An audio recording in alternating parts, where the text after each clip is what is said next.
အားလုံးပဲမင်္ဂလာပါနော်အခုကဆိုလို့ရှိရင် window update ကိုဘယ်လိုလုပ်မလဲဆိုတာလေးကိုပြောပြပေးသွားမှာဖြစ်ပါတယ်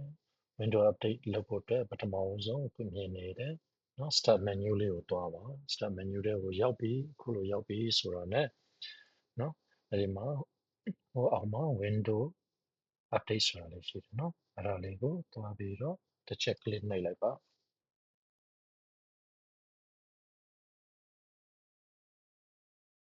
အဲ့ဒီမှာ window မှာအခုလိုမျိုးပေါ့နော်နည်းနည်းလေး loading ဖြစ်နေတယ်နည်းနည်းလေးကြာနေတယ်အဲ့ဒီမှာအခုလိုမျိုး exclamation လေး mark လေးနဲ့အဝါလေးပေါ်နေတယ်ဆိုလို့ရှိရင်ဒါ window update လုပ်ဖို့လိုအပ်နေပါတယ်လို့သူကပြောချင်တာဖြစ်ပါတယ်အဲ့တော့ဘာတွေ update လုပ်ရမလဲဆိုရင်အဲ့ဒီအောက်မှာကြည့်လိုက်ပါ list တွေအကုန်လုံးရှိထားတယ်နော်အဲ့တော့ list တွေအကုန်လုံးကြည့်လိုက်မယ်ဆိုလို့ရှိရင်ဒါတွေအကုန်လုံးဟာ update လုပ်ဖို့လိုနေတယ်တချို့ဟာတွေကလည်း download စဆွဲနေပြီတချို့ဟာတွေကလည်းပြီးနေပြီတချို့ဟာတွေကကျတော့ effective ဖြစ်ဖို့အတွက်မလုပ်ဖို့လိုလဲ restart လုပ်ဖို့လိုတယ်နော်ကွန်ပျူတာကိုပြန်ပြီးတော့ပိတ်ပြီးရင်ပြန်ဖွင့်ဖို့လိုတယ်လို့ပြောချင်တာပေါ့ဟုတ်ပြီနော်ဒီလိုမျိုးအများကြီးရှိတယ်အဲ့လိုမျိုးဆိုလို့ရှိရင်ဆရာတို့ကဘာလုပ်ဖို့လဲ update လုပ်ဖို့လိုအပ်နေပြီလို့သူကပြောချင်တယ်နော် okay update လုပ်ဖို့လိုအပ်နေပြီဆိုလို့ရှိရင်ကိုလို update လုပ်ချင်တဲ့ဟာလေးတွေ click နှိပ်ပြီးတော့ download and install ဆိုပြီးတော့နှိပ်ပါနောက်တစ်ခုကကြတော့အဲ့ဒီအပေါ်မှာပဲကြည့်လို့မရဘူးအခုမြင်နေတဲ့ advanced option တွေမှာလည်းတွားကြည့်လို့ရပါတယ်အဲ့တော့ advanced option မှာနော်အဲ့မှာ optional update ဆိုတာလေးရှိတယ်ဒီ optional update ကကြတော့ဘယ်လိုပြောမလဲကို update ပြုလဲရတယ်မပြုလဲရတယ်ဒါပေမဲ့အကောင်းဆုံးကတော့အဲ့ဒါလေးတွေပါအကုန်လုံး update သွားလုပ်ပေးပေါ့နော် okay optional update အောက်မှာရှိတယ်ဆိုလို့ရှိရင်တွေ့ရမှာအခုကကြတော့မရှိတဲ့အတွက် update လုပ်စရာမလိုဘူးအဲ့တော့မှတ်ထားမှာကနှစ်ချက်ပထမအပေါ်က menu မှာသွားစစ်ဒုတိယက optional updates မှာစစ်ရမယ်နော်အဲ့တော့ဒီ optional update မှာ update လုပ်စရာမရှိဘူးဆိုလို့ရှိရင်ပြန်သွားမယ် window updates ဒီပထမမြင်ထားတဲ့နေရာကနေပဲတစ်ချက်ပြန်ပြီးတော့အဲ့ကနေပြီးတော့ update တွေလုပ်လိုက်မယ် okay နော်နည်းနည်းဒါကတော့တချို့ကတော့ internet ပေါ်လဲမူတည်ပြီးမှနည်းနည်းစောင့်ရတာလေးတွေရှိတယ် internet မြန်ရင်တော့ဒီ update တွေကတအားဟိုဖြစ်တယ်ပေါ့နော်အဲ့တော့သတိချက်တစ်ခုလောက်ရမှာကဒီ window update မလုပ်ခင်မှာကိုယ့်ရဲ့ကွန်ပျူတာဒီနော်အနည်းဆုံး battery ဟာအနည်းဆုံး 50% လောက်ရှိထားတင်တယ်ပေါ့နော်ဘာကြောင့်လဲဆိုတော့သူ update လုပ်နေတဲ့အချိန်မှာနော် update လုပ်ပြီးသွားပြီဆိုလို့ရှိရင်သူက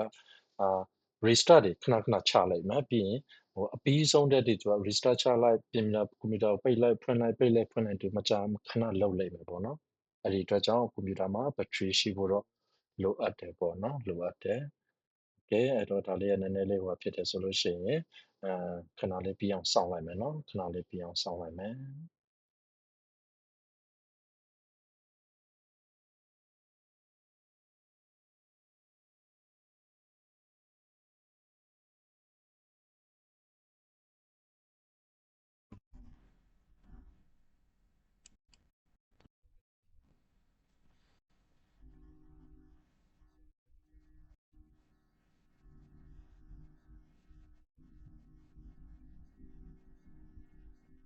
ဆိုလို့ရှိရင်သူကနော်ပြီးတော့မှဖြစ်တယ်အကုန်လုံး download လည်းဆွဲပြီးသွားပြီအဲ့တော့ဘယ်လောက်ကြာမလဲနောက်ထပ်9မိနစ်ကြာပါဦးမယ်ပေါ့နော် restart လုပ်တာမျိုးလေးတွေလုပ်ခြင်းအပြင်ပေါ့ okay အဲ့ဒါဆိုလို့ရှိရင်မလုပ်မယ်ပြီးရင်အခုဒီမှာမြင်နေတယ် auto update လေးဆိုတဲ့ဟာကိုလည်း click တစ်ချက်နှိပ်ထားပေးနော်အပြင်အဲ့ဒီ optional ဆိုတာလေးတတိတစ်ချက်ထားဒါဆိုလို့ရှိရင်အားလုံးပြီးပြီဆိုလို့ရှိရင်ဒီ optional ကိုလည်းပြန်စစ် window update ကိုပြန်သွားအကုန်လုံးဘာမှမရှိတော့ဘူးဆိုတာနဲ့ဘာလုပ်မလဲကွန်ပျူတာကို restart ချလိုက်ပါ okay ခုကကြတော့ restart ချပြီးသွားပြီအနေထားကိုပြန်လာကြည့်မယ်ကြည့်ပြီးပြီဆိုလို့ရှိရင် window က update ဖြစ်သွားလားမဖြစ်သွားလားပေါ့ခုနလိုပဲ start menu ကိုသွားအခု window updates ကိုလာဒါပြင်ကြည့်လိုက်အဲ့ဒီမှာ green နော်အစိမ်းရောင်လေးနဲ့အမှန်ချစ်ကလေး window is up to date လို့ပြပြီးဆိုတာနဲ့ကိုယ့်ရဲ့ window ဒီဒါ up to date ဖြစ်သွားပါပြီနော်ဒီလောက်ပါပဲ